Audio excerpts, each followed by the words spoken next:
சென்னை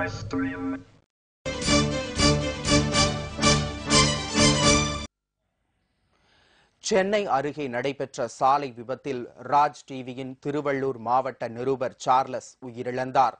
திருவள்ளூர் செவ்வாய்ப்பேட்டையைச் சேர்ந்த சார்லஸ் ராஜ் டிவியின் திருவள்ளூர் மாவட்ட நிருபராக கடந்த சில ஆண்டுகளாக பணியாற்றி வந்தார்.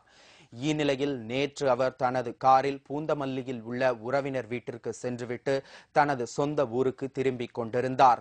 அப்போது நெம்மேலி என்ற இடத்தில் சென்றபோது அவருடைய கார் சாலையோரம் இருந்த மின் கம்பத்தில் மோதி விபத்துக்குள்ளானது. இதில் பலத்த காயமடைந்த சார்லஸ் சம்பவ இடத்திலேயே உயிரிழந்தார். இதனையடுத்து அவரது உடல் சென்னை கீழ்ப்பாக்கம் மருத்துவமனைக்கு கொண்டு வரப்பட்டது. அங்கு பிரேத பரிசோதனைக்கு பிறகு உறவினர்களிடம் சடலம் ஒப்படைக்கப்பட உள்ளது. சார்லஸின் மறைவிற்கு ராஜ் டிவியின் சார்பில் இரங்கலை தெரிவித்துக் கொள்கிறோம். மறைந்த சார்லஸிற்கு 3 பெண் குழந்தைகள் இருப்பது குறிப்பிடத்தக்கது.